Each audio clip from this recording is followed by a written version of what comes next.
Story. Chapter 1. Foundations of Trust. Derek Mason stood in front of the mirror, adjusting his police chief's badge with practiced precision. 20 years of service had taught him the weight of this symbol, not just the metal pin to his chest, but the responsibility it carried. At 45, his face bore the marks of countless investigations, interrogations, and tough decisions. His dark eyes remained sharp, missing nothing. The Cedar Grove Police Department respected him not because of the 4 stars on his collar, but because he'd earned every promotion through unwavering integrity. He'd started as a beat cop, walking the streets of this Pennsylvania town when it was still struggling with petty crime and small-time drug dealers. Now, as chief, he maintained order through a combination of strategic policing and zero tolerance for corruption. Heading out early? Rachel's voice carried from their bedroom. His wife of 18 years stood in the doorway, her blonde hair perfectly styled for another day of teaching at Cedar Grove High. Drug bust planning meeting, Derek replied, his tone professional even with his wife. We've got intel about new players moving into the county. Rachel nodded, but Derek noticed her slight eye roll. These micro-expressions had become more frequent lately, small tells that something had shifted in their relationship. He filed away the observation, just as he did with every detail in his investigations. Mom, Dad, have you seen my history textbook? Kayla's voice echoed from upstairs. Their 16-year-old daughter bounded down the stairs, her backpack half-zipped.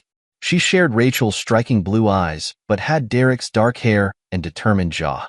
Check under your gym bag, Derek suggested, remembering where he'd seen it the night before. Kayla's face lit up as she retrieved the book. Thanks, Dad. You notice everything. She hugged him quickly before grabbing her lunch from the counter. Rachel watched their interaction with an unreadable expression. I've got yoga after school, then I'm meeting some friends from the fitness center. Derek nodded, noting how these after-school activities had multiplied recently. Rachel had always been fit, but lately, she'd become obsessed with working out. Her new wardrobe consisted mainly of designer athletic wear, and she spent more time at the local gym than at home. New friends? He probed gently, his investigator's instincts tingling. Just some people from Michael's CrossFit classes. You met him at the fundraiser last month. Michael Reeves? He's really transformed the old gym space. Derek remembered the man. 35, built like a fitness model, with a smile that seemed practiced for maximum effect. He'd opened Cedar Grove CrossFit 8 months ago, and it had quickly become the go-to spot for the town's professionals.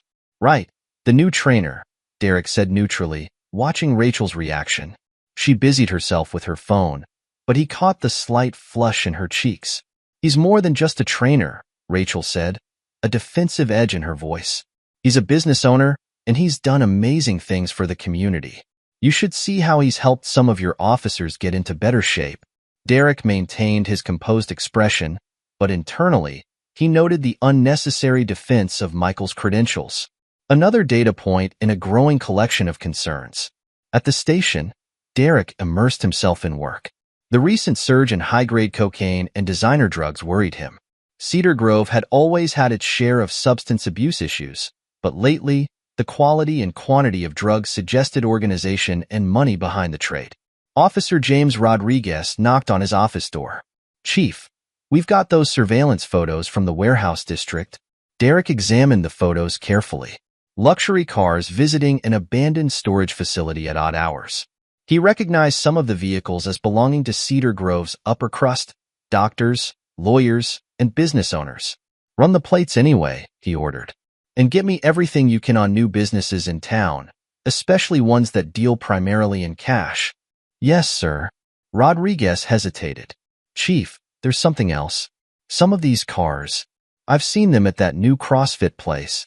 Derek's head snapped up, but his voice remained steady. Document everything. Times, dates, patterns. And Rodriguez?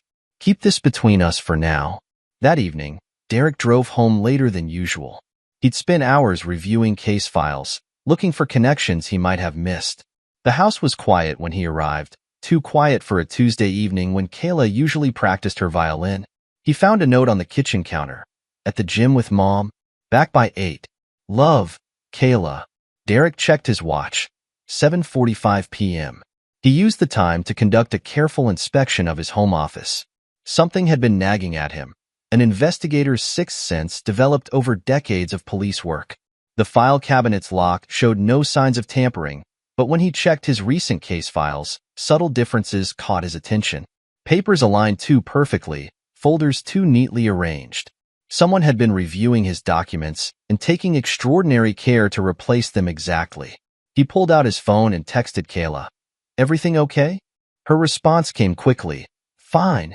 Mom's talking to Michael about my fitness plan. He says I have potential for athletic scholarship." Derek read the message twice, his jaw tightening. Rachel hadn't mentioned any plans for Kayla to train at the gym. He began photographing his case files, documenting their exact placement. Tomorrow, he would install cameras, small, unobtrusive ones that Rachel wouldn't notice. The front door opened, and he heard Kayla's excited chatter mixed with Rachel's laughter. He closed the file cabinet silently and headed downstairs. "Dad, you should have seen Mom in class today. Michael says she's one of his best students," Kayla gushed. Rachel's face glowed with exercise and something else, an excitement Derek hadn't seen in years. She wore new workout clothes that probably cost more than her weekly teaching salary. "Michael's thinking of sponsoring some students for competition training," Rachel said, not quite meeting Derek's eyes. "He thinks Kayla has real potential." "Interesting," Derek replied, his tone giving nothing away. "I'd like to discuss that with him personally. He said you'd say that." Kayla bounced on her toes. "He wants to meet with you this weekend to go over the program." Derek smiled at his daughter while his mind raced through scenarios and possibilities. Looking forward to it. Later that night, as Rachel slept, Derek sat in his home office reviewing his notes. His laptop displayed Michael Reeves's business records, all perfectly legal on the surface. Too perfect, perhaps. He opened a secure email and sent a message to an old friend at the FBI's Financial Crimes Unit. "Need unofficial background check. Private. Michael Reeves, Cedar Grove CrossFit. Full workup." The reply came within minutes. "Give me 48 hours. You okay, Derek?" Derek stared at the family photo on his desk, taken just last year, all three of them smiling at his department's summer picnic. His response was brief, just being thorough. He closed his laptop and walked to the window, looking out at the quiet street. In 20 years of law enforcement, he'd learned that betrayal never announced itself. It crept in through small changes, tiny inconsistencies, and careful manipulations.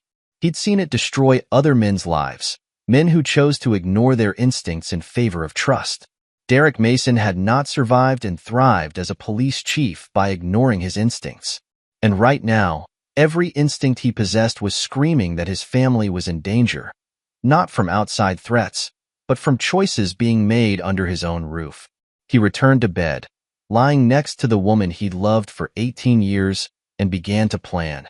If his suspicions proved correct, there would be no half measures, no forgiveness, no second chances. Derek Mason had built his reputation on justice, but justice without power was just wishful thinking. Tomorrow, he would begin gathering that power. And if anyone had betrayed him, wife, friend, or stranger, they would learn why Cedar Grove's criminals feared its police chief's reputation for absolute, unwavering justice. Chapter 2. The Shattering. The rain drummed against the windows of Derek's office as he reviewed the latest surveillance reports. The background check on Michael Reeves had raised several red flags: unexplained cash deposits, connections to known drug traffickers in Philadelphia, and a pattern of opening gyms that mysteriously closed after 18 months. His phone buzzed. A text from Rachel. Working late. Parent-teacher conferences. Derek checked the school calendar on his desktop. No conferences scheduled this week. Another lie, to add to his growing collection. The phone rang again. Kayla's ringtone. He answered immediately, his instincts firing at the panic in her voice. "Daddy." Her whisper was barely audible. "Something's wrong. I came home early because I felt sick, and there are weird noises downstairs. 2 cars I don't recognize are in the driveway. Mom told me to stay in my room, but I got scared and climbed out onto the garage roof. I can see inside the dining room window, and there are people in there with papers everywhere." Derek's training kicked in instantly. "Kayla, listen carefully. Are you safe where you are?" "Yes. I'm hidden behind the chimney. Good girl. Stay there. I'm coming with backup. If anyone tries to reach the roof, you run to the Hendersons' house next door. Understand? Yes, Daddy. Please hurry. Derek's voice remained steady as he radioed dispatch. This is Chief Mason. I need all available units at 1478 Oak Street. Possible home invasion. Suspects on premises. My daughter is on scene. She's secure but exposed. Roll silent until my signal. He grabbed his tactical vest and was moving before he finished speaking. Officer Rodriguez fell into step beside him in the parking lot. Take separate cars, Derek ordered. Cover the back. If anyone tries to run, detain with maximum force. These people are in my house with my daughter at risk. I'm not feeling gentle. 6 patrol cars converged on the quiet street from different directions, lights off, surrounding the house with practiced precision. Derek approached his front door, gun drawn, Rodriguez and 2 other officers flanking him. The door was locked. Derek used his key, turning it silently. Hand signals coordinated the entry team. They swept in, room by room, until voices from the dining room froze them in place. The files have to be perfect. Rachel's voice carried clearly. One mistake and he'll notice. Relax. A male voice, Michael Reeves. Once we get the evidence planted, the FBI won't care about your husband's reputation. They'll be too busy building their case against him. The drug seizure records are the key, a woman's voice added. Jessica's right. Rachel agreed. If it looks like Derek's been tampering with evidence, Derek stepped into the doorway, his gun trained on Michael. Police. Hands where I can see them. The scene burned itself into his memory. Rachel in her gym clothes, Michael in an expensive suit, and Jessica Walsh, his business partner, surrounded by police files spread across his dining room table. Crime scene photos, evidence logs, and confidential informant reports littered the surface. Derek. Rachel's face drained of color. This isn't, we were just. Shut up. Derek's voice could have frozen hell. Hands behind your heads, all of you. Rodriguez, read them their rights.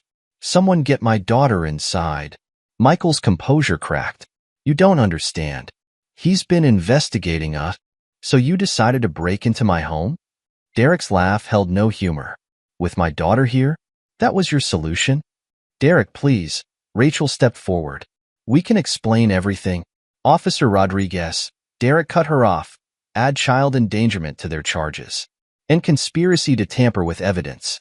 And theft of confidential police documents. In fact, call the FBI. They'll want to take this case personally. Rodriguez efficiently cuffed all 3 suspects while Derek coordinated with the other officers. Crime scene technicians arrived to document and collect evidence. Through it all, Derek maintained his professional demeanor, even as he watched his wife of 18 years being led to a patrol car in handcuffs. Kayla ran to him as soon as she was brought inside, throwing herself into his arms. Dad, I'm so sorry.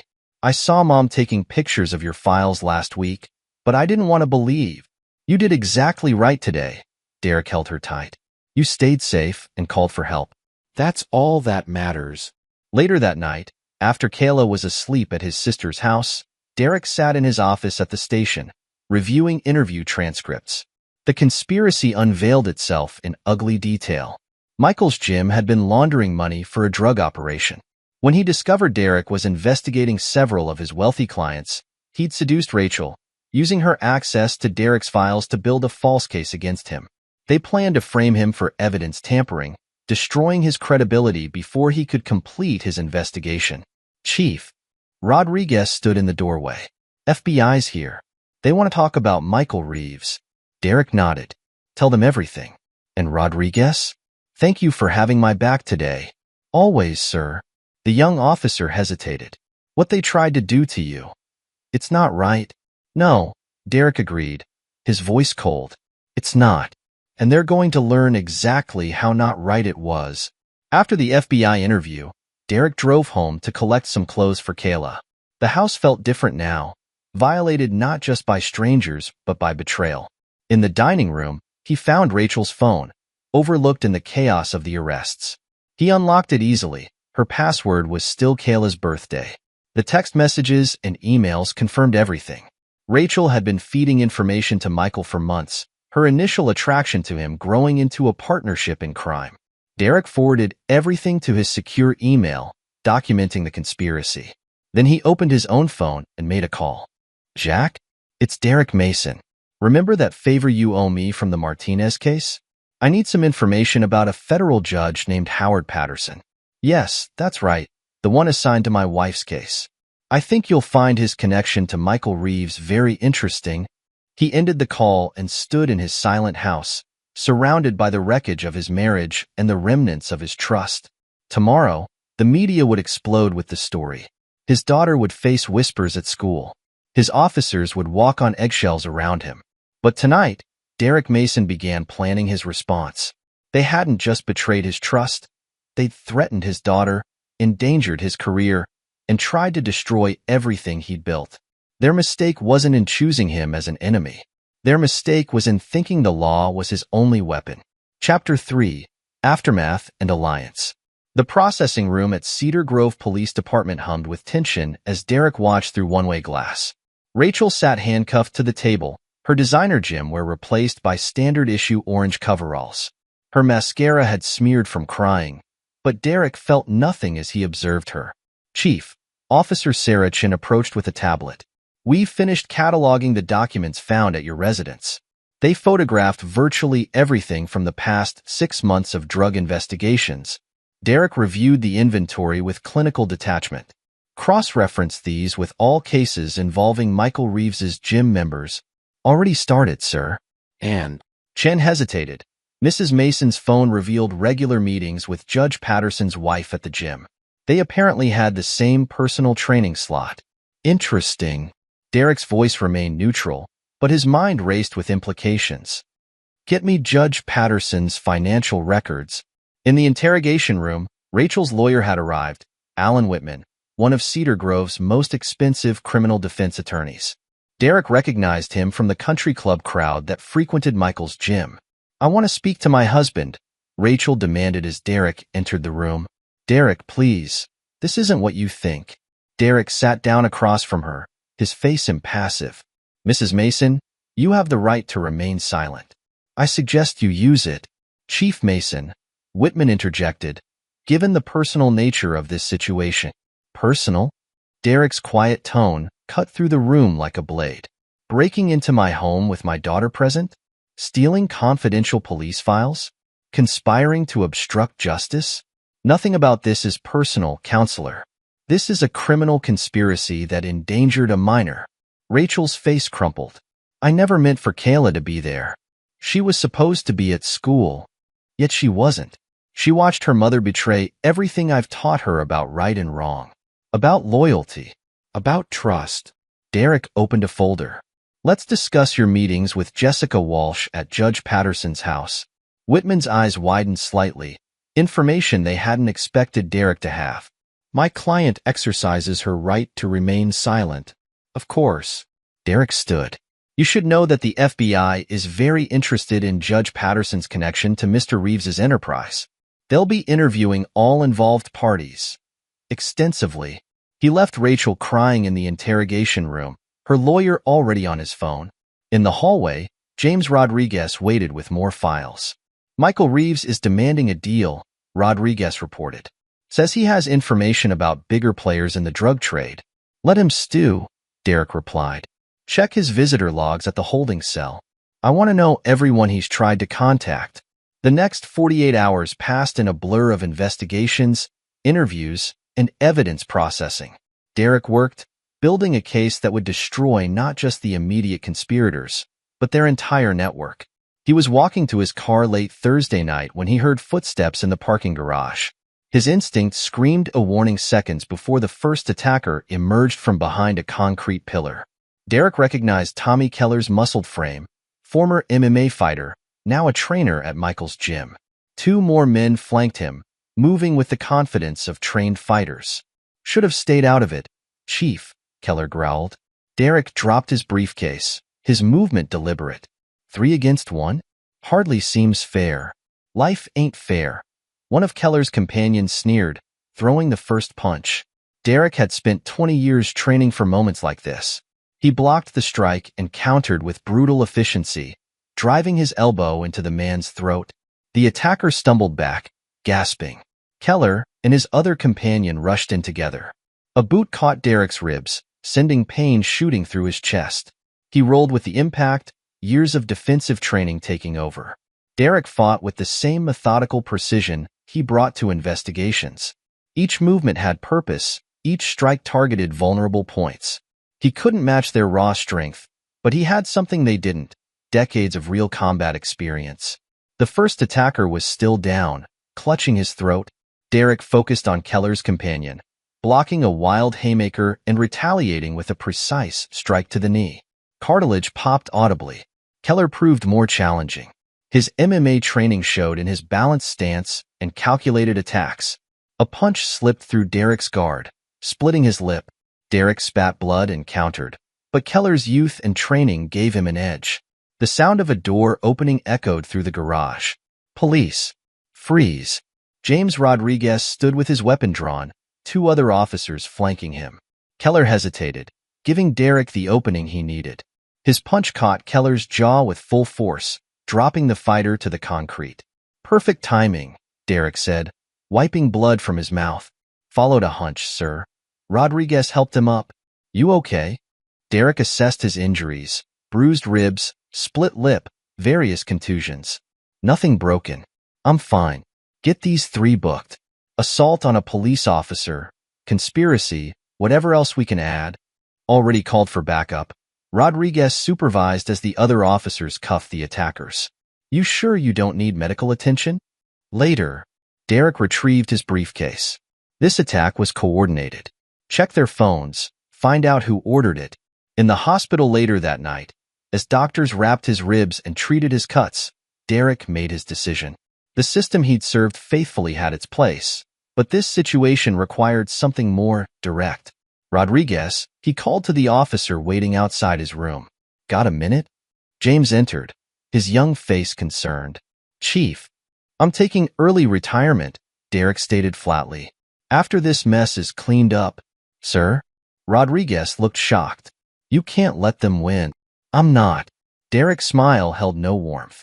I'm just changing the rules of engagement. How'd you like to move into private security? Understanding dawned in Rodriguez's eyes. Whatever you need, sir.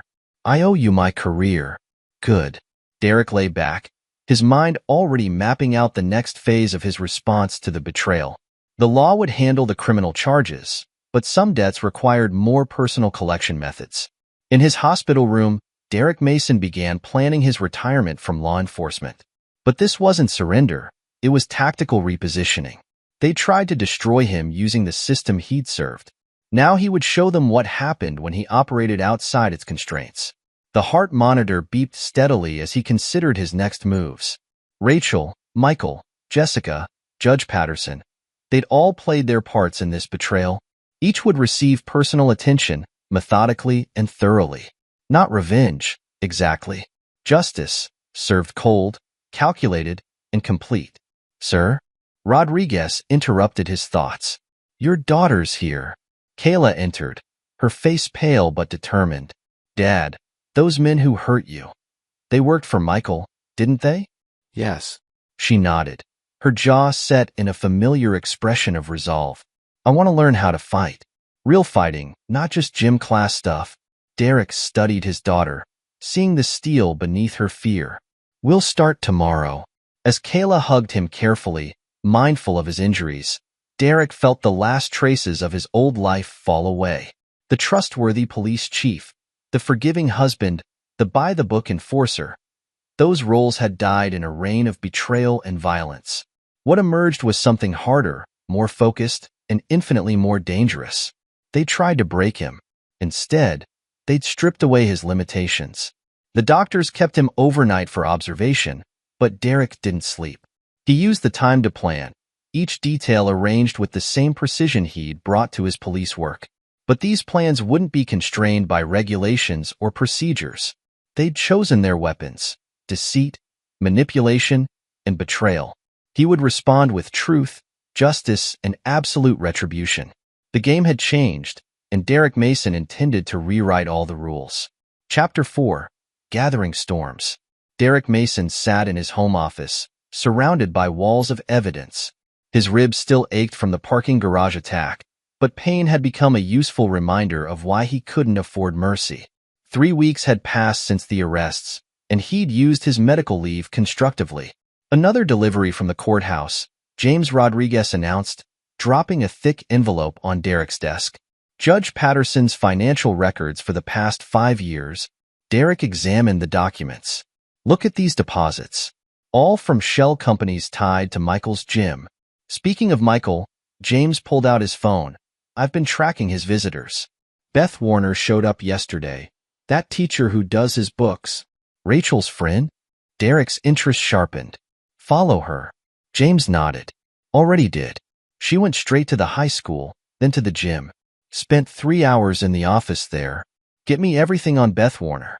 Tax returns, bank statements, phone records. She's our way into their operation. Derek spread out surveillance photos across his desk. Michael's gym had become a hub of activity despite its owner's incarceration. Luxury cars still filled the parking lot at odd hours. The gym's revenue hasn't dropped, James noted. Someone's still running the operation. Jessica Walsh. Derek pulled out her file. She's not just Michael's business partner. Look at her college records. Degree in finance from Wharton, internships at major banks. She's the brains behind their money laundering. A knock at the door interrupted them. Kayla stood in the doorway, dressed in workout clothes. Dad? I'm heading to my karate class. Derek studied his daughter. The past weeks had aged her, replacing her teenage softness with something harder. I'll drive you. At the dojo, Derek watched Kayla attack the punching bag with focused rage. Her instructor, a former Marine, approached Derek. She's got natural talent, the instructor observed. And motivation. She needs to be able to defend herself, Derek replied. From what I hear, she's not the only one. The instructor gestured to Derek's healing injuries. My advanced class includes tactical defense. Private lessons. Derek considered the offer. Send me the details. Back home, James had news. Beth Warner cracked. Wasn't hard. She's terrified of going to prison. Tell me. Rachel met Michael through her last year. He offered free personal training sessions to teachers, but Beth says it was targeted. He knew Rachel was your wife, knew she had access to your files. Derek's expression remained neutral, but his fingers tightened on his desk. Go on. Beth handled the gym's books, but there were 2 sets. The official numbers and the real operation, high-end drug dealing to Cedar Grove's elite.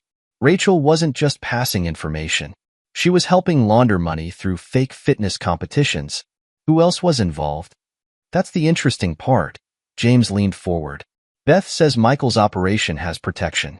Judge Patterson isn't their only friend in high places. Derek pulled out his phone, dialing a number he rarely used. Agent Phillips? I need to cash in that favor from the Carson investigation. The FBI agent's response was immediate. Must be serious if you're calling this line. I'm sending you some documents. Money laundering, drug trafficking, judicial corruption. But I need something in return. Everything you have on Howard Patterson's connections. You're calling in a big marker, Derek. Worth it? A pause as Phillips reviewed the files. Jesus Christ. Give me 48 hours. Derek ended the call and turned to James. Get Beth Warner in here.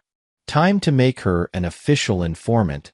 Beth arrived an hour later, nervous energy radiating from her designer athletic wear. Her hands shook as she accepted the coffee James offered. I'll lose my teaching license, she blurted out. If this goes public, that's up to you. Derek cut in. Help us take down Michael's operation, testify when needed, and we'll ensure your cooperation is noted. Fight us, and you'll face charges as a co-conspirator. Beth's facade crumbled. Rachel said it was just information gathering. She said Michael needed leverage to keep you from investigating his clients. But then I saw the money moving through the gym's accounts. Millions of dollars. Tell me about Jessica Walsh. She's the one you should really be investigating. Beth leaned forward. Michael's just the face. Jessica handles all the connections, the real business. She has files on everyone, judges, politicians, business leaders. Anyone who could threaten the operation. Derek shared a look with James. Where are these files? Hidden partition on the gym's computer system. Jessica's careful. It's all encrypted. But, Beth hesitated. I know her password. She made me memorize it in case something happened to her. Derek pushed a laptop across the desk. Show us. As Beth worked, Derek received a text from Kayla. Mom's lawyer called again. She wants to see me. His response was immediate. Your choice. But I'm coming if you go. I don't want to see her. Okay. Love you. Got it, Beth announced. The laptop screen filled with spreadsheets, documents, and photographs. Derek examined the files with growing satisfaction. Jessica Walsh hadn't just kept records. She'd built an insurance policy. Details of drug purchases, dates, amounts, payments, financial transfers through shell companies, photos from private parties where Cedar Grove's elite indulged their expensive habits. Send everything to Phillips, he instructed James. Beth, you'll need to make a formal statement. What about protection? She asked. These people, they're dangerous. You'll have it, Derek assured her. But first, tell me about Judge Patterson's involvement. Beth's revelation about the judge's connection to Michael's operation confirmed Derek's suspicions. Patterson hadn't been randomly assigned to Rachel's case. He'd been picked specifically because he was compromised. Later that night, as Derek reviewed the evidence, James brought more news. Rachel's asking to talk again. Says she has information about Michael's supplier in Philadelphia. Derek considered the request. Set it up. But first, let's see what else Beth can tell us about the operations hierarchy.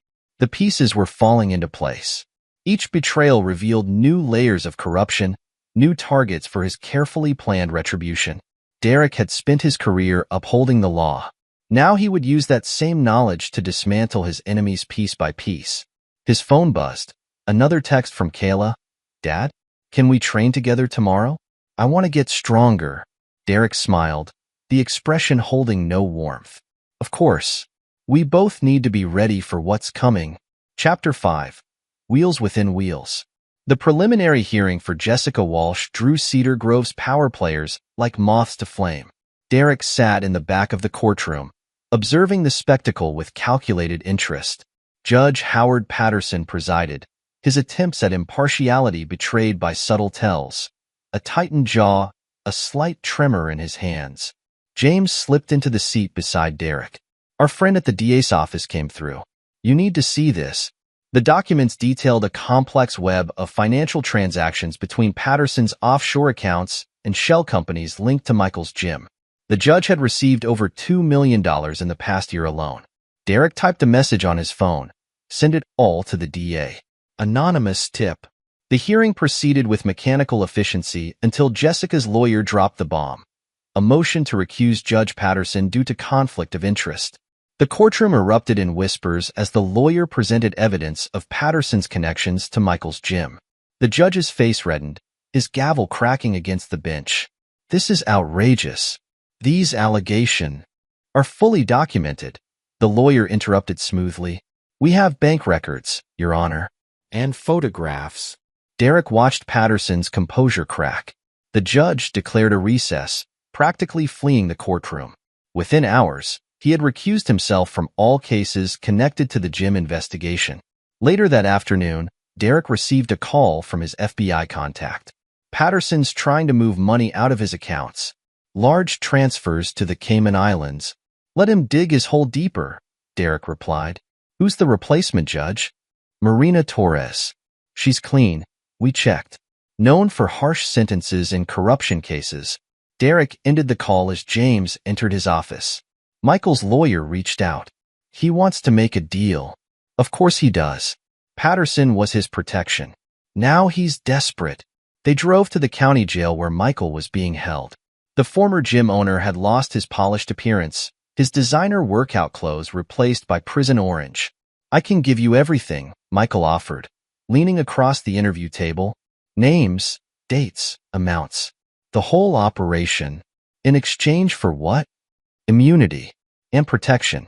These people, they'll kill me if they think I'm talking. Derek studied the man who had helped destroy his marriage and threaten his daughter. You want to turn on Rachel? Make her the mastermind? Michael's eagerness was palpable. She orchestrated everything. Used her position as your wife to access confidential files. I was just a willing participant who seduced a police chief's wife to protect your drug operation? Derek's voice could have frozen hell. Try again. Look, Michael's composure cracked. Rachel approached me. Said you were getting too close to our high-end clients. She offered to help throw you off the trail. It was her idea to gather evidence against you. Derek stood. Write it all down. Names, dates, everything. But understand this. If you lie, if you hold anything back, I'll make sure everyone in prison knows you're an informant. The threat hung in the air as Derek left. Michael already scribbling frantically on a legal pad. Think he's telling the truth? James asked as they drove back. Parts of it. Rachel's smart enough to play both sides. Let's see how she reacts when she learns Michael's turning on her. The response came faster than expected. Rachel's lawyer contacted Derek within hours of Michael's statement being filed. She wants to talk, the lawyer explained. Says she has information about Judge Patterson that Michael doesn't know. The prison meeting room felt smaller than Derek remembered.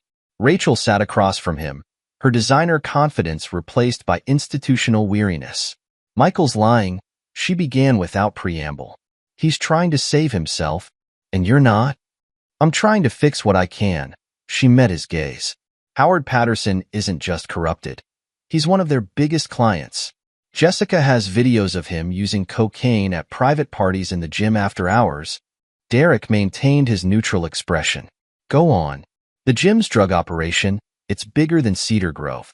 They have connections in Philadelphia, New York. Patterson helped them avoid federal investigation by tipping them off about warrants, sharing sealed documents. Why tell me this now? Because Michael will get it wrong. He only knows what they let him know. Jessica, she's the one with all the real information. The one you should be talking to. Derek stood. Write it all down.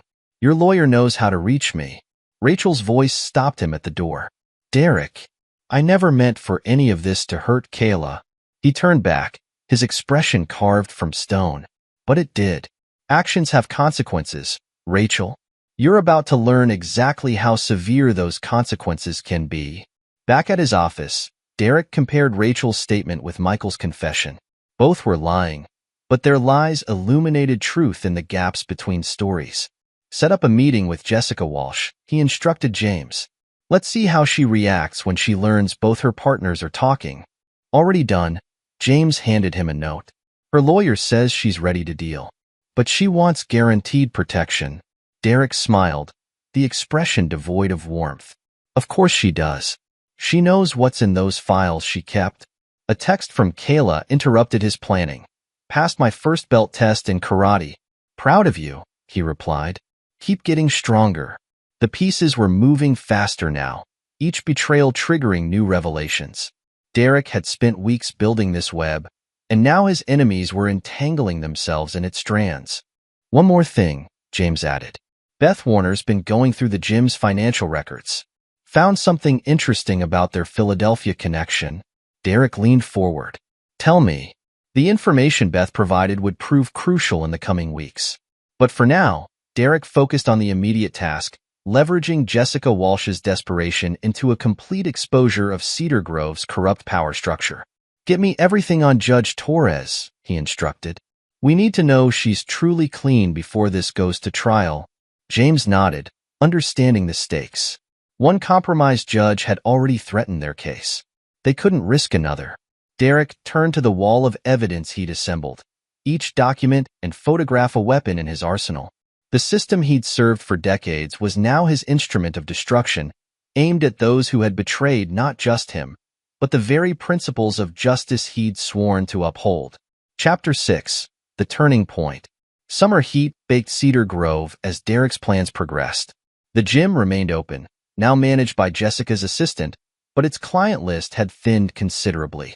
Fear of exposure kept the wealthy patrons away, their absence more incriminating than their presence had been. Beth Warner had proven invaluable, her access to the gym's records revealing layers of financial manipulation. She sat in Derek's office, reviewing spreadsheets with James. Here, she pointed to a series of transactions. They laundered money through fake fitness competitions. Entry fees, sponsorships, equipment purchases, all inflated to high drug money. Derek studied the documents. How many competitions? 6 last year. Each one brought in over $1 million. Rachel, she helped organize them. Used her position at the school to involve students as volunteers. Made it look legitimate. The mention of his wife's role hardened Derek's expression. What about the Philadelphia connection? That's where it gets interesting. Beth pulled up more records. Large cash transfers to a company called Cruz Imports. But they don't actually import anything. It's owned by Victor Cruz, Derek finished. Known to the DEA as a major distributor. James entered with fresh coffee and news. Tommy Keller was arrested last night. Bar fight. He's looking at serious time as a repeat offender. Derek's interest sharpened.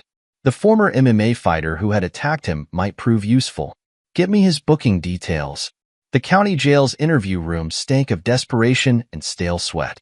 Tommy Keller's muscled frame seemed diminished by prison orange, his fighter's confidence replaced by poorly concealed fear. 3 strikes, Derek noted, reviewing the arrest report. That's 20 years minimum. Unless. I can help you, Keller blurted. Michael ordered the hit. I've got proof. Texts, recorded conversations. Show me. Keller's phone, retrieved from evidence, contained dozens of messages. Michael's instructions were explicit. Hurt Derek badly enough to send a message, but don't kill him. Who else was involved in planning it? Jessica knew. She wanted you scared off the investigation. But the order came from Philly, from Cruz.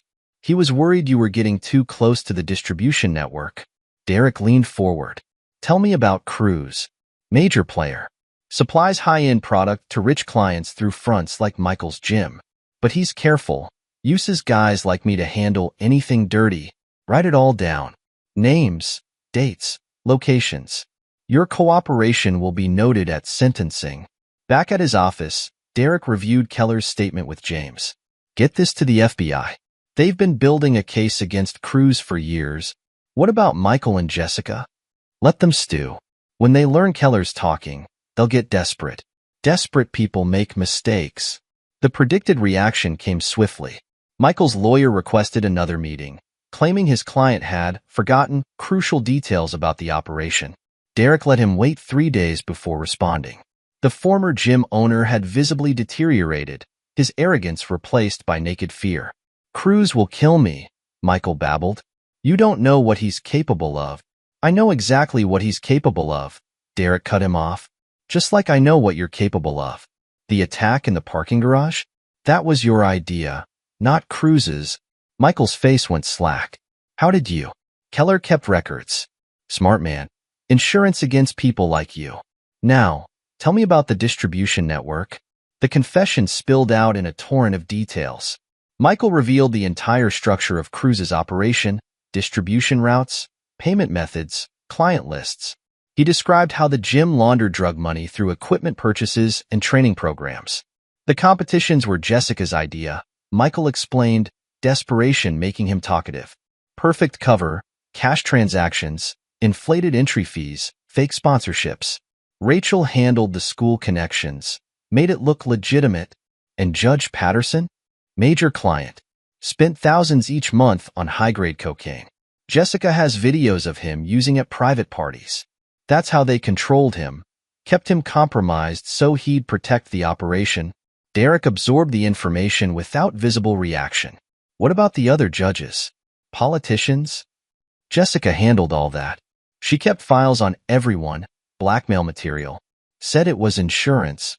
A guard interrupted, signaling the end of visiting hours. Derek stood, leaving Michael still talking, still trying to save himself. Outside, James waited with more news. Rachel's not taking Michael's betrayal well. She tried to.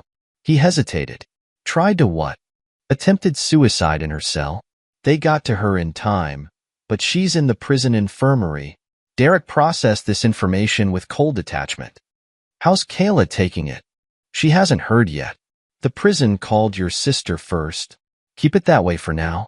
She's been through enough. Derek checked his phone. 3 missed calls from the prison psychiatrist. Get me Rachel's medical report. This affects her ability to testify. They drove to FBI headquarters, where Agent Phillips waited with his task force. Derek laid out the evidence: Keller's confession, Michael's statement, the gym's financial records, and Beth Warner's testimony. Cruz is the key, Phillips noted, studying the files. We've been after him for years, but could never get close enough. Now you have multiple witnesses and documentary evidence, Derek pointed out, plus his direct connection to the attack on a police chief. We'll need protection for your witnesses. Cruz has a reputation for eliminating threats. Already arranged. Beth Warner's underguard. Keller's in isolated custody. Michael and Jessica are about to learn the value of full cooperation. Back at his office, Derek received an unexpected visit. Beth Warner stood in his doorway, clutching a stack of papers. I found something else, she said, her voice shaking. In the gym's backup files. Videos of private parties, not just Judge Patterson. City council members, business leaders, even the DA's brother. Derek examined the files. The videos provided irrefutable evidence of Cedar Grove's elite engaging in drug use and other compromising behavior. This is what Jessica meant by insurance, he mused. Make sure everyone involved had something to lose. What are you going to do with it? The right thing, Derek replied, his tone making it clear the conversation was over. That evening, as Derek reviewed the day's developments, Kayla came to his office. Her karate uniform showed signs of intense training. I heard about Mom, she said quietly. From Aunt Sarah. Derek set aside his files. You okay? No. But I'm stronger now. She met his gaze. We both are. He nodded, recognizing the truth in her words. They had been transformed by betrayal, not broken, but reformed into harder versions of themselves.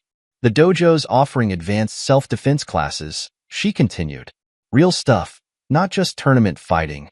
Sign up for whatever you want. Training never stops. As Kayla left, James arrived with final confirmation. The FBI had officially taken over the Cruz investigation. The operation would expand beyond Cedar Grove, targeting the entire distribution network. Derek sat back, reviewing his next moves. Rachel's suicide attempt would delay proceedings, but it also proved she'd lost hope of manipulating the situation. Michael's desperation and Jessica's carefully maintained files had provided all the leverage needed. The pieces were in place.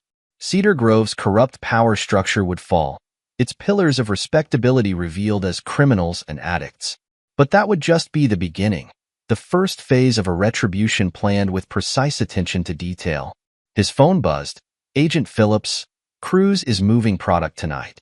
Teams in position. Derek's reply was brief. Take him. The operation would expand beyond his jurisdiction now, spreading to other cities, other investigations. But Derek's focus remained on Cedar Grove, on the specific individuals who had betrayed him, endangered his daughter, violated his trust. James brought in the latest surveillance photos, Judge Patterson meeting with other members of Cedar Grove's elite at a private club.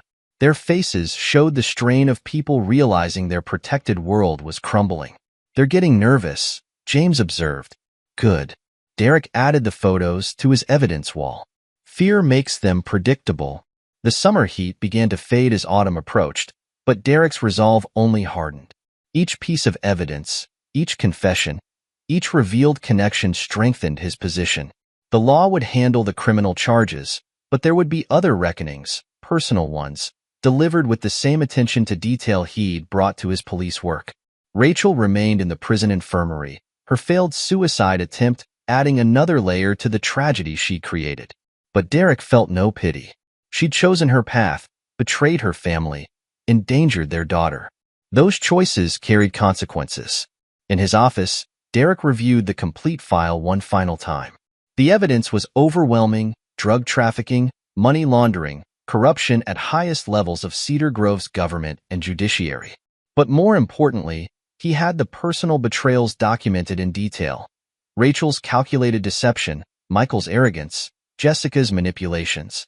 The FBI would handle Cruz in the larger investigation.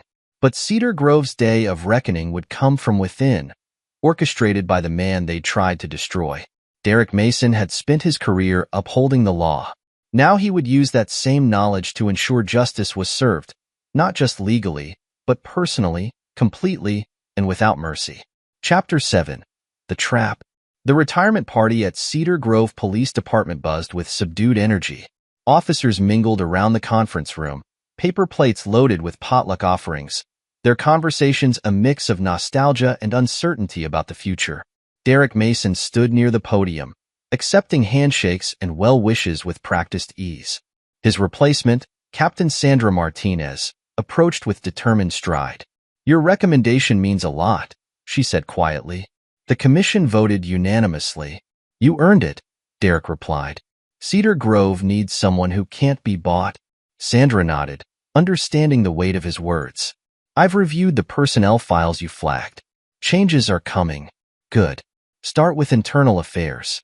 They missed too many connections to Michael's operation. Across the room, James Rodriguez worked the crowd with purpose. Each conversation gathered intelligence, each handshake an opportunity to observe reactions when Derek's name came up. "Chief Mason," Officer Chun interrupted. Judge Patterson's clerk called again. "He's pushing to schedule Rachel's sentencing hearing." "Let him push." Derek's voice held no emotion. "Tell the clerk the prosecution needs more time to review new evidence." The evidence existed only as rumors Derek had carefully planted. But Patterson's increasing desperation proved the judge had taken the bait. Later that evening, in Derek's temporary office, James reported his findings. Patterson's selling assets. His lake house went on the market yesterday, well below value. He's tried to contact Michael 3 times through his lawyer. And the surveillance? He visited 4 banks today, tried to empty accounts, but the freezes are in place. He's running scared. Derek reviewed the photos James had taken Patterson at his bank, at his lawyer's office, at the private airstrip where he kept his Cessna. The judge's polished appearance had cracked, showing the desperation beneath. What about Michael? Out on bail as of this morning. Jessica's lawyer arranged it. James handed over more surveillance photos. He went straight to the airstrip, checked on his plane. Perfect. Derek studied the images. Time to spring the trap. Plant the story about the escape route through our contact at the DA's office. Make sure both Patterson and Michael hear about it separately. Already done. The anonymous tip about federal agents watching commercial flights went out this morning. Derek picked up his phone, dialing a secure number. Agent Phillips? Time to move. Have your teams in position at Cedar Grove Airfield by midnight. Runway 3. The plan unfolded. Through careful manipulation of information channels, both Patterson and Michael received the same message. A private plane would be waiting at midnight, fueled and ready, with clean papers and a flight plan that would avoid federal attention. In reality, FBI agents surrounded the airfield, hidden in the darkness. Derek and James watched through night vision equipment as 2 cars approached from different directions. Patterson arrived first, his Mercedes pulling up to the private hangar. Minutes later, Michael's Range Rover appeared. "Both rats in the same trap," James commented. Derek said nothing, focusing his directional microphone on the scene. "What are you doing here?" Patterson's voice crackled through the receiver, panic evident. "Me? This is my escape route." Michael's composure had completely shattered. Jessica arranged it for me." "You idiot," she said. "She played both of you." Derek's voice cut through their argument as he stepped into the hangar's lights. "Just like you played everyone else." Both men froze. Patterson recovered first, reaching into his jacket. "That's not wise, Your Honor." James emerged from the shadows, weapon trained on the judge. "Federal agents have the building surrounded." "You don't understand." Patterson's hand trembled. "They'll kill us all." "Cruz's organization is being dismantled as we speak," Derek interrupted. "But please, keep talking. The cameras are recording everything." Michael's face went pale as he spotted the surveillance equipment. "Cameras? You son of..." "Federal agents. Everyone on the ground." The FBI tactical team swarmed the hangar, taking down both men with professional efficiency. Derek watched impassively as they were cuffed and read their rights. Agent Phillips approached, grinning. "Beautiful setup, Derek. Their conversation gave us everything we needed." "Send me copies of the recordings," Derek replied. "Insurance for the future." Later that night, as the federal agents processed the scene, James reviewed their victory. Patterson will roll over on the other judges. Michael's already begging to make a deal. Let them fight each other for immunity. Derek's voice held no mercy. By the time they're done, we'll have the entire network. His phone buzzed. A text from Kayla. Heard the news about Michael and the judge. You okay? Never better, he replied. Remember your training tomorrow. 6 a.m. Derek turned to James, his expression resolute. Phase 1 complete. Tomorrow we start dismantling the rest of their world. The sedan carrying Patterson and Michael disappeared into the night, headed for Federal Holding. Derek watched it go, knowing that tomorrow Cedar Grove would wake to find its power structure crumbling. The retirement party's decorations still hung in the conference room as Derek gathered his belongings. Captain Martinez stood in his doorway. The department won't be the same without you, she said. It'll be better, Derek replied. Because you'll make it that way. He left his badge on the desk, but his power hadn't diminished. If anything, it had grown stronger. Now he could operate without the constraints of official authority, delivering justice in ways the system never could. The trap at the airfield was just the beginning. Derek had spent months planning each phase of his retaliation. Patterson and Michael's arrest would trigger a cascade of revelations, each one calculated to destroy another piece of the corrupt machine they built. In his car, Derek reviewed the next steps. The evidence gathered tonight would lead to warrants, searches, and more arrests. Cedar Grove's elite would learn that their money and connections couldn't protect them from the consequences of their choices. James texted an update. FBI moving on 3 more locations. Cruz's organization is falling apart. Derek smiled, the expression devoid of warmth. The trap had worked perfectly, each player performing exactly as he'd predicted. Now the real dismantling could begin. Chapter 8. Fall of Houses. The morning after Patterson and Michael's arrest, Cedar Grove erupted in chaos. FBI agents raided homes and offices across town, armed with warrants based on evidence from the airport confrontation. Derek watched the operations unfold from his home office, monitoring police frequencies and text updates from James. They found Judge Patterson safe, James reported. Multiple phones, offshore account documents, and enough cocaine to put him away for decades.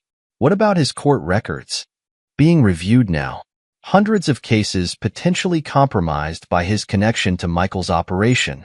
Derek turned to his wall of evidence, adding new photos and documents. The web of corruption expanded with each revelation, consuming more of Cedar Grove's prominent citizens.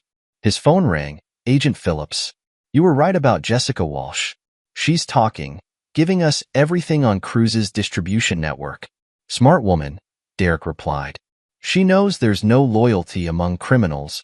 The next few days brought a cascade of arrests and resignations. Michael's client list became public, featuring names from Cedar Grove's social registry. Business leaders, politicians, even religious figures, all exposed as participants in the drug ring. Derek's home phone rang. Rachel's prison number appeared on the caller ID. He let it go to voicemail, focusing instead on the latest FBI reports. James arrived with coffee and updates. Rachel's trial date is set. Judge Torres is presiding. She'll get no special treatment there. Torres built her reputation prosecuting corrupt officials. Rachel's lawyer is pushing for a deal. Says she has more names to offer. Derek's expression hardened. Too late for deals. She made her choice. The trial proceeded quickly. Rachel, faced with overwhelming evidence and abandoned by her former conspirators, accepted the prosecution's offer, 8 years in federal prison. In the courtroom, she tried to catch Derek's eye. He stared straight ahead, his face a mask of indifference. Only Kayla's slight trembling beside him betrayed any emotion. The defendant has expressed remorse, Judge Torres intoned. However, the severity of these crimes, particularly the breach of public trust and endangerment of a minor, demands significant punishment. Outside the courthouse, reporters swarmed. Derek guided Kayla through the crowd, his bulk shielding her from cameras. Dad, she gripped his arm. Can we move? I don't want to stay in that house anymore. Already looking at new places, he assured her. Something fresh, where no one knows our history.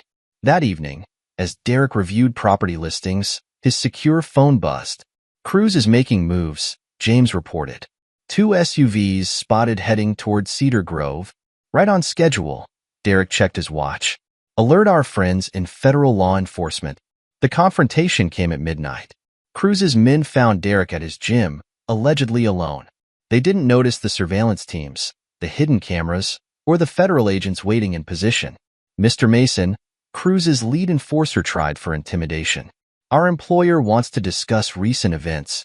Your employer is under federal indictment, Derek replied calmly. Along with his entire organization. That's why we're here. To explain the consequences of cooperation. Derek's smile held no warmth. I understand consequences perfectly. For instance, attacking a former police chief while federal agents watch? Those consequences are quite severe. The enforcers realized their mistake too late. FBI teams swarmed the gym, taking them down with practiced efficiency. Cruz's attempt at intimidation became another piece of evidence against him. Add attempted witness intimidation to his charges, Derek instructed Agent Phillips. And make sure they know I provided the information that led to their arrest. The next week brought more dominoes falling. Jessica Walsh, facing multiple federal charges, turned state's evidence. Her testimony implicated dozens more conspirators. Through it all, Derek focused on Kayla. They found a new house in a quiet neighborhood, far from the epicenter of Cedar Grove's collapse. He supported her therapy sessions, watched her channel her anger into training. I want to study criminal justice, she announced over dinner. Learn how to fight corruption the right way. Derek nodded, understanding her need to make sense of the betrayal. You'll do it better than I did. No, she met his gaze. You did what had to be done. They all deserved it. Late that night, Derek received another update. Cruz had been arrested trying to flee the country. The drug lord's empire was crumbling, his connections exposed, his protection evaporating. James brought the surveillance photos. Cruz rolled over immediately. Gave up everyone, including his contacts in other cities. Good. Derek studied the images. Make copies for our files. Never know when we might need leverage. The phone rang. Beth Warner. She'd been cooperative throughout, her testimony helping to convict multiple conspirators. I'm leaving teaching, she announced. Can't face the whispers, the judgment. You did the right thing in the end, Derek replied. That counts for something, does it? Rachel was my friend. I introduced her to Michael, and then you helped bring them down.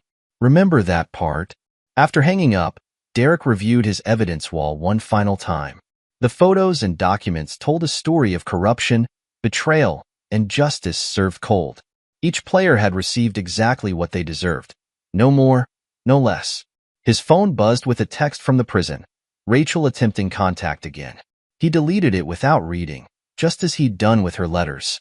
James arrived with final confirmation. Judge Patterson had accepted a plea deal. 15 years for corruption, conspiracy, and drug charges. The judge who sentenced crooked cops, James mused, going to prison himself. Ironic, Derek agreed. Make sure he serves his time in a facility far from his friends. Let him learn what real isolation feels like. As autumn turned colder, Cedar Grove's power structure lay in ruins. Michael's empire had been seized and redistributed. Patterson's career and reputation were destroyed. Rachel faced 8 years of federal time. Derek's own reputation remained intact, the honorable police chief betrayed by his wife, who had helped expose corruption at the highest levels. Only a select few knew the full extent of his involvement, how carefully he'd orchestrated each fall from grace. In his new home office, Derek added the final documents to his files. The evidence would stay secure, insurance against any future attempts at retaliation. His phone buzzed. Kayla heading home from training. She'd grown stronger through the ordeal, learning lessons about trust and justice that most people never faced. James arrived with the last piece of news. Michael's assets have been completely liquidated. He's got nothing left but prison commissary money. Good. Derek closed the file. Let him learn what it means to lose everything. The sun set on Cedar Grove, a town transformed by justice served without mercy. Derek Mason had kept his promise. Anyone who betrayed him would pay the full price, measured in shattered lives and destroyed futures. Chapter 9. New Foundations. 1 year after the arrests, Derek stood in his new backyard, watching Kayla practice martial arts forms. Her movements showed the confidence of someone who had faced darkness and emerged stronger. James Rodriguez pulled into the driveway, now running his own security consulting firm with Derek as silent partner. They specialized in exposing corruption and fraud, their methods technically legal but ruthlessly effective. New client called, James reported. Similar situation to Cedar Grove. Police chief in Ohio, dealing with corruption in his department. Send me the details, Derek replied. We'll show him how to handle betrayal properly. Inside, Derek reviewed the latest updates. Rachel's letters from prison remained unopened in a drawer. Michael, serving 20 years for drug trafficking and conspiracy, had lost his last appeal. Beth Warner visited occasionally, her presence helping Kayla process the betrayal. She had found a new position in another state, rebuilding her life far from Cedar Grove's shadows. Judge Patterson's 15-year sentence had begun in a maximum security facility. His attempts to leverage old connections had failed, leaving him isolated and powerless. Derek's home office displayed no photos from his police days, no reminders of his former life. Those memories belonged to a different man, one who believed in second chances and redemption. Dad. Kayla stood in the doorway. Think Mom will try to contact us when she gets out? She might, Derek replied honestly. But that's 7 years away. We'll be different people by then. Better people, Kayla agreed. Stronger. They were survivors, transformed by betrayal into something harder, more resilient. The past year had taught them valuable lessons about trust, justice, and the true nature of retribution. James brought in files for their latest case. This one's interesting. Political corruption tied to real estate development. Lots of powerful people involved. Derek smiled, the expression holding no warmth. Perfect. Time to teach more lessons about consequences. The sun set on their new beginning, but the darkness held no fear. They had learned to use it, to thrive in it, to deliver justice from within its shadows. Some would call it revenge, but Derek knew better. This was justice, served cold, calculated, and complete. Epilogue. 10 years later. Derek Mason's security consulting firm occupied the top floor of a Philadelphia office building, its dark-tinted windows overlooking the city where his revenge had first taken root. At 55, his hair had grayed at the temples, but his presence remained commanding, his eyes as sharp as when he'd first discovered his wife's betrayal a decade ago. Another police department requesting our services, James Rodriguez announced, entering Derek's office with a tablet. Now in his 40s, James had grown into his role as the firm's public face, while Derek preferred to operate behind the scenes. Location? Derek asked, studying the latest surveillance photos on his desk. Sacramento. Their internal affairs department is compromised. Chief suspect's drug money, just like Cedar Grove. Derek's lips curved in a cold smile. History repeats itself. What's our angle? Chief's brother-in-law is on the take. Family betrayal. Your specialty. The Mason Rodriguez Security Consulting Group had built a reputation for handling sensitive cases that regular law enforcement couldn't touch. Their methods were technically legal but brutally effective, specializing in exposing corruption and orchestrating the downfall of those who abused power. Any word from our contacts about Rachel's parole hearing? James asked, knowing the topic remained relevant even after all these years. Denied. Derek replied without emotion. The board wasn't impressed by her rehabilitation claims. She's serving the full 8 years. Rachel Mason had discovered that betrayal carried long-term consequences. Her attempts to rebuild her life in prison, earning her GED instructor certification, counseling other inmates, had failed to convince the parole board. Her letters to Derek and Kayla, sent regularly for 10 years, remained unopened in a filing cabinet. Kayla called. James mentioned. She's finished her FBI training. Top of her class. Pride flickered across Derek's face. His daughter had transformed her trauma into purpose, graduating from college with honors before entering the FBI Academy. At 26, she specialized in investigating corruption cases, using lessons learned from Cedar Grove to protect others from similar betrayals. She's been assigned to the Philadelphia field office, Derek noted, starting next month, following in your footsteps, but with a badge. A better path, Derek agreed. She's fighting corruption from inside the system, Their conversation was interrupted by a secure message alert. Beth Warner, their longtime ally, had sent an urgent update from her position at the State Department's Anti-Corruption Task Force. Michael Reeves is trying to leverage his prison connections, Beth reported.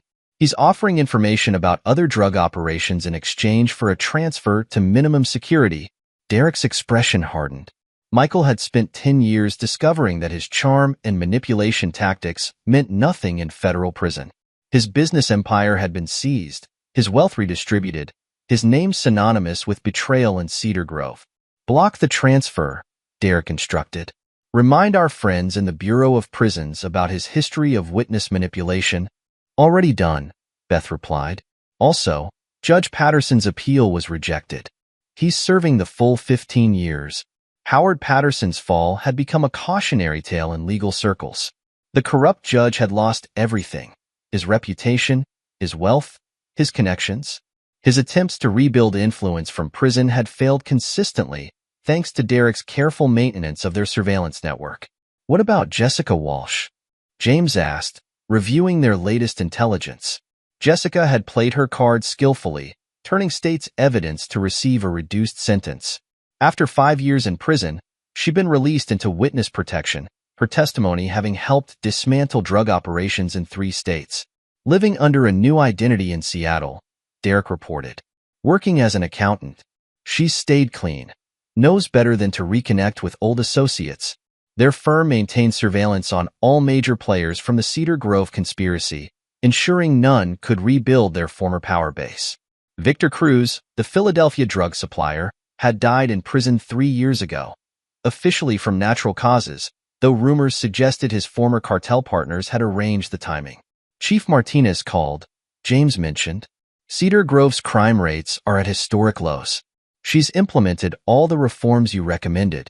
Sandra Martinez had transformed the Cedar Grove Police Department, her uncompromising integrity becoming legendary in law enforcement circles. The corruption that had once infested the department was gone, replaced by strict oversight and accountability measures. Derek's phone buzzed. A message from Kayla. Dad, got an interesting case. Mind if I stop by later? Could use your perspective. Always, he replied, their relationship stronger for having weathered betrayal together. Kayla Mason had grown into a formidable investigator, combining her father's ruthless pursuit of justice with a deep understanding of institutional corruption. Her experience with Rachel's betrayal had given her unique insight into family dynamics in criminal enterprises. The Sacramento case, James refocused their attention. How do you want to handle it? Derek studied the preliminary reports. Start with surveillance on the brother-in-law. Get his financial records, communications, patterns. Find his weak points. Like old times. Exactly like old times. Corruption hasn't changed. Just the players and places. Their methodology had been refined over years of similar cases. They would gather evidence, build an irrefutable case, then orchestrate a takedown that left no room for recovery. Derek's reputation ensured cooperation from law enforcement agencies nationwide, all eager to tap his expertise in exposing corruption. A news alert drew their attention. Tommy Keller, the former MMA fighter who had attacked Derek in that parking garage decade ago, was being released from prison. His testimony against Michael and Cruz had earned him a reduced sentence. Keep an eye on him, Derek instructed. Make sure he remembers the consequences of poor choices. James nodded, adding Keller to their surveillance list.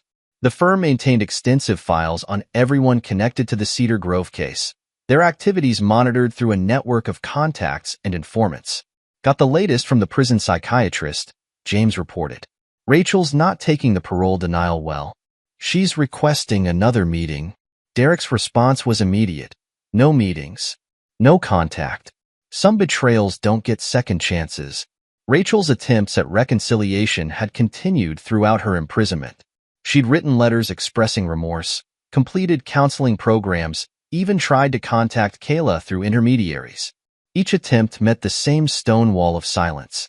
Kayla's bringing files from her new case, James noted, checking his messages. Looks like corruption in the Philadelphia Port Authority.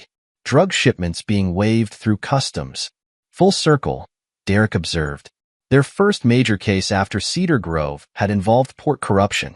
They developed their methodology there, gathering evidence, identifying pressure points, orchestrating systematic takedowns of entire corrupt networks. The firm's reputation had grown with each successful operation. Law enforcement agencies nationwide sought their services, knowing Derek Mason's team could handle sensitive cases that required absolute discretion and ruthless efficiency. Beth Warner's face appeared on their secure video feed. Update on the Cruz cartel. Their Philadelphia operation never recovered after Victor's death. Territory's been split between smaller groups. Maintain surveillance, Derek instructed. Watch for any former associates trying to rebuild. Beth had proven invaluable over the years, her position in anti-corruption work providing crucial intelligence. Her own redemption, from reluctant participant in Michael's schemes to dedicated crusader against corruption, helped ease some of Kayla's lingering trust issues. Dad. Kayla stood in the doorway, looking professional in her FBI jacket. At 26, she carried herself with the confidence of someone who had faced darkness and emerged stronger. Got those files you'll want to see? Derek gestured her in, noting how she automatically checked sightlines and exits, habits he'd instilled during her training. She'd learned his lessons well, combining them with federal resources and legal authority he'd never had as a police chief. Port Authority case? He prompted. Similar pattern to Cedar Grove, she spread photos across his desk. Corrupt officials, drug money, betrayal. But this time, we're stopping it before anyone's family gets hurt. Derek studied the evidence with pride. His daughter had taken their painful history and transformed it into a shield for others, preventing similar tragedies through legal channels. The Sacramento case might interest you too, James suggested. Family betrayal angle. Kayla reviewed the files, her expression hardening. Mom's parole was denied again. You okay with that? Derek watched her carefully. She made her choices. Kayla's voice held no emotion. Consequences don't expire just because time passes. They worked late into the evening. 3 survivors of betrayal now dedicated to exposing corruption wherever it festered. The firm's methods had evolved, but their core principle remained unchanged. Justice served without mercy to those who abused trust. Derek's phone buzzed with another prison notification. Rachel's latest letter arriving in the digital archive. Like all the others, it would remain unread. Some betrayals created wounds that never healed, only transformed into armor against future pain. Port Authority raid scheduled for next week, Kayla announced. FBI's given us full tactical support. Just like Cedar Grove, James mused. But this time we're ahead of the curve. Derek nodded, satisfied with their evolution. The firm had become what he'd envisioned in that hospital room 10 years ago. A mechanism for delivering justice to those who thought themselves above the law. Beth's face reappeared on their screen. Spotted some familiar patterns in Chicago. Police union president showing signs of compromise. Send the files, Derek instructed. History keeps repeating. Their reputation had grown beyond exposing simple corruption. Law enforcement agencies nationwide knew that Mason Rodriguez specialized in complex cases involving betrayal of trust, dirty cops, corrupt judges, officials who sold their integrity for profit. Chief Martinez is retiring next year, James reported. Cedar Grove's police department is being studied as a model of reform. Derek allowed himself a moment of satisfaction. Their old hometown had transformed in the decades since Rachel's betrayal, the corruption they'd exposed replaced by strict oversight and accountability. Got another case you'll appreciate. Kayla pulled out more files. Federal judge in Boston, taking bribes to dismiss drug charges. Reminds me of Patterson. Howard Patterson remained in federal prison, his appeals exhausted, his former power base destroyed. He would serve his full sentence, learning that justice struck harder when delivered by those who truly understood betrayal's cost. The sun set over Philadelphia as they planned their next operations. Derek Mason's security firm had become a silent force for justice, unknown to the public but feared by corrupt officials nationwide. Their methods remained technically legal but carried the same ruthless efficiency that had dismantled Cedar Grove's power structure. 10 years, James mused. Think Rachel expected any of this when she betrayed you? She expected me to break, Derek replied. Instead, we got stronger. Kayla nodded, understanding the truth in his words. They had transformed betrayal into purpose, pain into power, victims into victors. Their story had become a warning to corrupt officials everywhere. Justice might wear a badge, but it could also wear a darker face. Their firm's client list grew each year, law enforcement agencies seeking their unique expertise in exposing corruption. Derek's reputation ensured cooperation at all levels: local police, federal agencies, even international authorities. Port Authority raids going to make waves, Kayla predicted. Might see some familiar patterns emerge. Let them emerge. Derek's expression showed no mercy. We know how to handle betrayal now. The Mason Rodriguez Security Consulting Group had built its reputation on that knowledge. They understood that corruption bred in shadows, fed on betrayal, thrived on broken trust. Their job was to drag it into light, expose its patterns, and ensure consequences found everyone involved. Rachel's imprisonment, Michael's downfall, Patterson's disgrace. These were just the first chapters in their evolving story.